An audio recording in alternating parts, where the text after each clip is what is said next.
বন্ধুরা দেখুন, আজকে আমি বানাবো গরমের সময় শরবত বানাবো। তার জন্য আমি নিয়ে নিয়েছি এটা বরফ ফ্রিজে বার করেছি। এটা আমি গরুর দুধ নিইনি, পাউডার দুধটাই গুলে নিয়েছি। হালকা উষ্ণ গরম জলে এটা চিনে নিয়েছি, কলা নিয়েছি, আর এখানে মিষ্টি ভালো আম কেটে নিয়েছি, যে আমের কোনো ছিবড়ে নেই সেই আমটা। তো এবার আমি এক এক করে এর মধ্যে সব দিয়ে দেবো। আমগুলোও দিয়ে দিচ্ছি,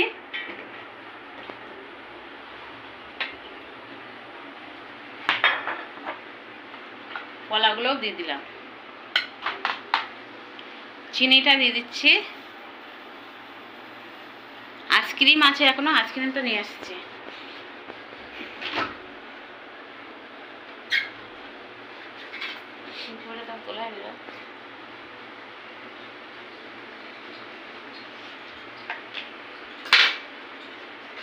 তো বন্ধুরা, এই যে আইসক্রিমটাও দিয়ে দিচ্ছি।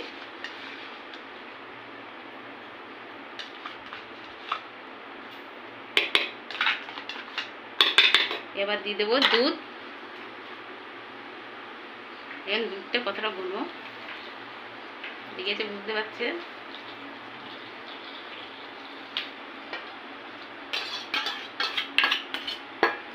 দুধটা সব দিয়ে দিচ্ছি। এবার দিয়ে দেবো বরফ।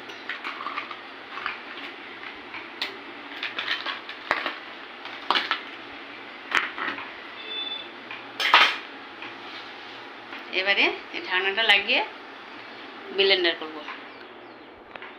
তো বন্ধুরা দেখুন, আমি এটা শরবত বানিয়ে নিয়ে এসেছি। দেখুন কত সুন্দর হচ্ছে। এটাকে আমি গ্লাসে ঢেলে দেখাচ্ছি। দেখুন এর করে গ্লাসে ঢাল।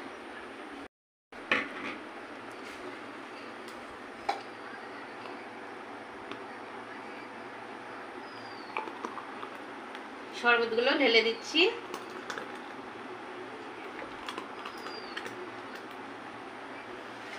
কত সুন্দর হয়েছে দেখতে। তো এখন একটু আছে, সেগুলো আমি ঢালছি। দেখুন বন্ধুরা, কত সুন্দর দেখতে লাগছে। বানিয়েছি গ্লাসে তো 4 গ্লাস হয়ে গেছে, আর এই 2 বাটিতে এগুলো বেশি হয়েছিল, সেটাও বার করে দিচ্ছি।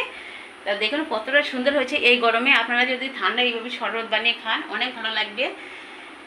তো আমার এই শরবতটা যদি ভালো লেগে থাকে তাহলে লাইক কমেন্ট শেয়ার অবশ্যই দেবেন, সাবস্ক্রাইব করে দেবেন। আর এতক্ষণ আপনাদের সাথে আমি ছিলাম সাথী মজা চাই 2.0 থেকে। সবাই ভালো থাকবেন, সুস্থ থাকবেন।